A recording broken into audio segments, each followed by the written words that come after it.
Halo, ketemu lagi di channel M Arsitek.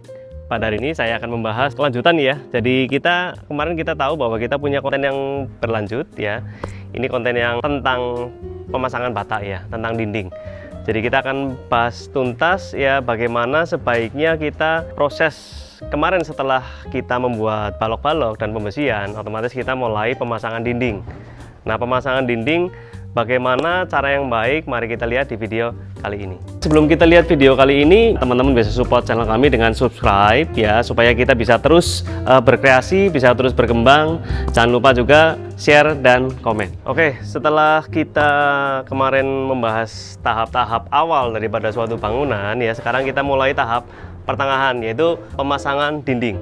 Hal-hal apa saja yang kita perlu perhatikan ketika mulai kita mau memasang atau menata dinding kita? Oke teman-teman, mungkin di sini bisa lihat bahwa yang kita gunakan adalah bata merah yang berkualitas tinggi ya. Teman-teman bisa lihat ya, kita mulai memasang dinding maunya pakai apa? Bata merah atau bata putih yang kita sebut hebel.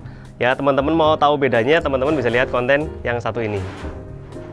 Oke. Jadi kita sudah pilih memang kita bangunan ini menggunakan bata merah karena memang owner itu menghendaki tembok yang kokoh ya, rumah yang kuat, rumah yang dindingnya memang solid ya. Jadi feelnya kita pakai bata merah dan bata ringan itu feelnya berbeda. Jadi ketika kita geduk ya tembok kita itu akan berasa ya. Jadi bata merah itu akan berasa lebih padat, lebih keras ya. Kalau hebel atau bata ringan itu berasa lebih ringan. Penampilan sama, nanti ketika sudah di finishing kita nggak bisa bedakan secara kasat mata karena kan sudah tutup plester, aci dan juga cat ya. Jadi yang kita bisa lihat ketika kita geduk biasanya akan berbeda. Bata ringan biasa ketebalannya itu lebih tipis memang ya, karena dia ada ketebalan 7 cm dan 10 cm ya. Jadi karena dia memang bahan itu lebih ringan ya. Jadi kalau teman-teman mungkin nggak tahu, kalau bata merah itu dicelup itu tenggelam, bata putih kalau dicelup air itu mengapung. Dari perbedaan massa jenis saja sih kita sudah bisa tahu ya bahwa dua jenis barang ini masanya berbeda, kepadatannya itu berbeda. Jadi teman-teman bisa bandingkan. Bata putih berarti nggak kuat dong nggak? Bukan nggak kuat secara fisik ya, karena dia memang sifatnya ringan. Jadi memang orang-orang suka bata ringan itu karena apa? Volumenya besar, cepat dan ringannya memang. Jadi yang menghendaki hebel pasti memang tidak menghendaki bangunannya itu kelihatan terlalu solid. Ya, dia berharapnya yang penting ada tembok dan temboknya itu ringan, massa bangunannya itu ringan dan juga efisiensi waktu. Nah, kalau sifat dari bata merah ini yang kita lihat di sini, sifatnya adalah berat, kokoh ya. Memang kelemahannya apa? Perlu waktu yang lebih lama karena kita harus menata rapi bata-bata yang ada di sini. Setelah kita pilih batanya ya, teman-teman sudah lihat di konten sebelumnya, pemasangannya. Pemasangan ini juga sangat menentukan kekokohan bangunannya kita. Pemasangan kadang kita lihat ada yang rapi seperti ini, jaraknya rapi, atas bawahnya rapi, kanan kirinya rapi, sehingga nanti pengikatnya itu lebih kuat. Dan juga setelah faktor bata kita sudah pilih dengan baik, kita sudah pasang dengan baik, jangan lupa faktor pengikatnya ini. Pengikatnya di sini campuran pasir dan semennya yang kita gunakan untuk pemasangan bata itu juga jangan salah pilih ya. Teman-teman, di sini saya menggunakan semen yang berkualitas dan juga pasir yang berkualitas. Saya sudah jelaskan, teman-teman mungkin kalau Kak saya harus pilih pasir yang seperti apa? Ya, kalian bisa pilih, lihat untuk penjelasan pasir bisa lihat link di atas ini. Saya sudah pilih pasir, setelah saya jelaskan di detail pasir, saya sudah pilih pasir yang salah satu yang terbaik, yaitu abu batu. Jadi abu batu ini kita gunakan untuk campuran semen, itu menghasilkan perpaduan yang daya ikat itu sangat-sangat keras dan sangat-sangat kuat. Berbeda dengan pasir biasa. Jadi abu batu ini merupakan salah satu jenis pasir unggulan ya di bangunan, di mana memang harganya agak lebih mahal, tapi hasilnya juga tidak bohong. Hasilnya dia lebih keras. Dia lebih solid untuk pegangan bata-batanya kita. Teman-teman jangan sampai salah pilih. Ketika pasirnya salah, semen yang sama nih, pasirnya salah, pasirnya memang tidak terlalu bersih, tidak terlalu hitam, agak kecoklatan, agak kekuningan, ya itu bisa dipastikan sambungan-sambungan antar batanya ini, faktor untuk penyusun dindingnya kita itu juga akan terpengaruh. Tidak terlalu kokoh, tidak terlalu keras. Apakah pengaruh banyak Kak? Ya, secara konstruksi bangunan itu akan nanti pengaruhnya akan besar ya, karena Bata-bata ini kan memang penahan ya di luar tulang-tulangannya atau pembersihannya bangunan kita. Bata ini merupakan faktor pembentuk panel ya, panel dindingnya kita. Apakah itu menjadi struktur kekuatan? Ya jelas dong, pasti. Jadi buat teman-teman, dinding ini pemasangannya kelihatannya mudah, cuma di banyak kesempatan saya sering lihat kadang-kadang itu penyusunannya ya, penyusunannya itu tidak rapi. Bahkan saya pernah melihat pemasangan itu tanpa alat bantu ya. Kita biasa di sini kan alat bantunya biasa pakai lot itu pakai benang. Jadi ketika kita pemasangan bata, dipastikan itu lotnya harus ada di setiap jarak sekian meter. Sehingga apa? Pemasangannya kita pastikan itu rata. Jadi kalau sudah pemasangan batanya itu rata dan rapi, nanti proses selanjutnya itu apa? Lepah ya. Nanti kita akan bahas di edisi berikutnya. Proses pelepahan itu juga akan terbantu sekali ketika pemasangan batanya rapi. Karena apa? Lepahannya itu bisa lebih tipis. Bayangkan saja kalau lepahan itu tebelnya misalnya seharusnya 1 cm cukup. Tapi karena batanya maju mundurnya itu terlalu ekstrim, jadi harus 2 cm. Atau bahkan ada yang sampai 3 cm. Perbandingannya bagaimana? Buat orang awam mungkin nggak terlalu ngeh nih masalah seperti ini. Tapi lepahan itu sangat pengaruh sekali ke biaya dan bahan-bahannya kita. Jadi bayangkan saja misalnya saya anggap misalnya lepahannya seharusnya 1 cm cukup ya untuk 2 sisi. Itu anggap aja untuk satu gedungnya kita misalnya sekitar anggap aja sekitar 10 juta lah biar angkanya gampang ya. Ya kalau semakin besar bangunan otomatis nilainya akan semakin besar. Jika lepahannya ternyata nggak bisa 1 cm, harus misalnya 2 cm karena batanya itu pemasangannya tidak rapi atau agak ada yang keluar, ada yang masuk, maka biayanya otomatis langsung dikalikan 2. Bayangkan ya teman-teman ya, kalau nilainya saya tambah 0,1, 100 juta, berarti untuk lepas saja itu berarti 100 juta jadi 200 juta. Bayangkan lagi nih, kalau lebih ekstrim, tukangnya lebih ngawur lagi, masangnya lebih nggak rata lagi, nonjolnya bisa 3 cm. Ya, apa nonjol 2 cm kan kita ratakan harus ketebalan 3 cm ya misalnya ya. Berarti yang kalau tadi biaya misalnya saya sudah tambah 0, berarti untuk ngelepah aci itu misalnya 100 juta, berarti kalau kali 2 itu 200 juta, kali 3 berarti 300 juta. Pembengkakannya itu luar biasa sekali. Yang nggak kelihatan buat orang awam. Ya, orang awam biasanya kan lihatnya hanya apa?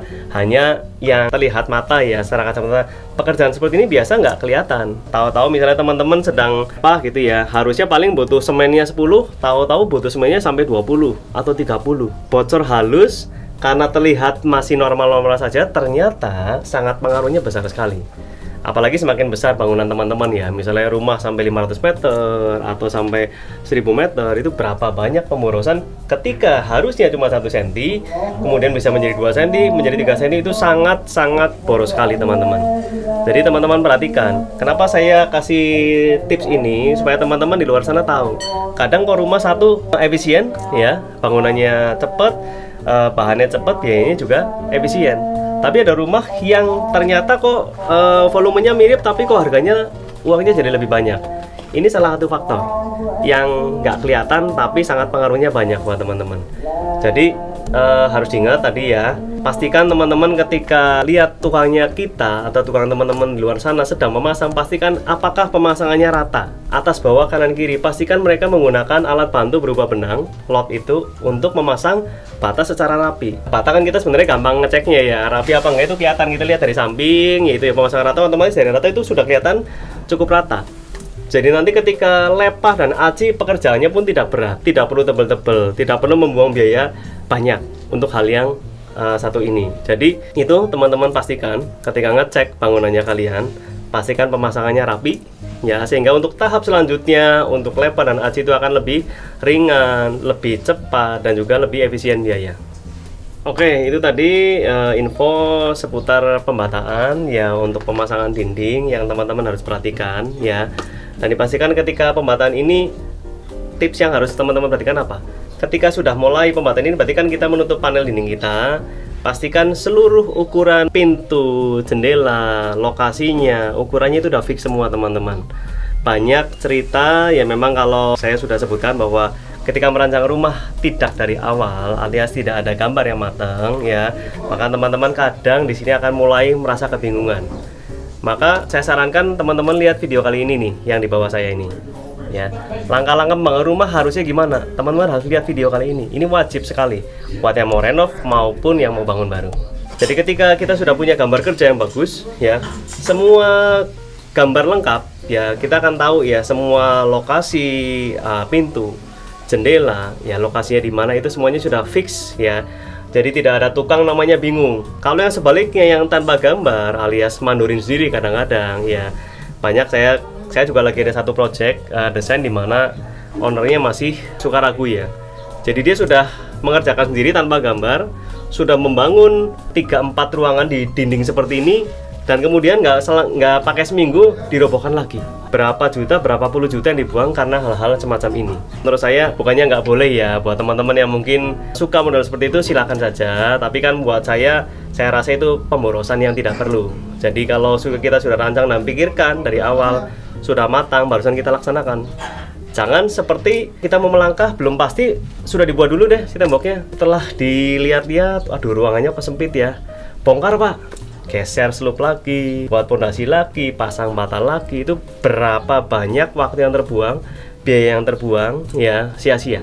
Jadi pastikan gambar kerja, gambar rumah itu sudah fix semua teman-teman sebelum teman-teman mulai pemetakan rumah ini, ya pembataan ini. Jadi ketika denah sudah fix, rumah sudah fix, pemasangan bata aman, pembuatan lubang juga aman. Selain denah tadi sering dibongkar apa? Kadang-kadang lubangnya teman-teman. Karena teman-teman tahu bahwa ketika kita membuat lubang, ya harusnya itu sudah fix gambar interiornya di dalam.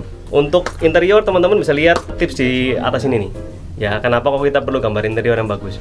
Ya, jadi ketika gambar semua sudah matang, kita lubangnya pun kita buat sesuai dengan harapannya kita, akan gambaran ruangannya itu sudah ketahuan. Jadi tidak ada namanya penggeseran pintu, lubang pintu, tidak ada penggeseran lubang jendela. Ini juga sering terjadi karena banyak orang ketemu kita kadang-kadang datang, kak saya mau buat interior. Ketika buat interior, oh iya mau kamarnya seperti ini, dapurnya seperti ini. Loh di sini kok ada jendela, di sini kok harusnya ada jendela. Kita mulailah ngelubangin tembok, mulailah nutup tembok yang sudah ada. Jadi itu juga pemborosan. Karena itu memang penting gambar luar, eksterior, interior dari awal. Ya, seperti itu teman-teman. Semoga kali ini tips untuk dinding dan pembataan berguna bagi teman-teman luar di sana. Semoga bisa membantu sedikit ya, mencerahkan sedikit ya, kenapa hal ini perlu diperhatikan. Oke, seperti itu ya, semoga bermanfaat buat teman-teman semua. Jika teman-teman suka, jangan lupa subscribe, like, dan komen. Sampai jumpa.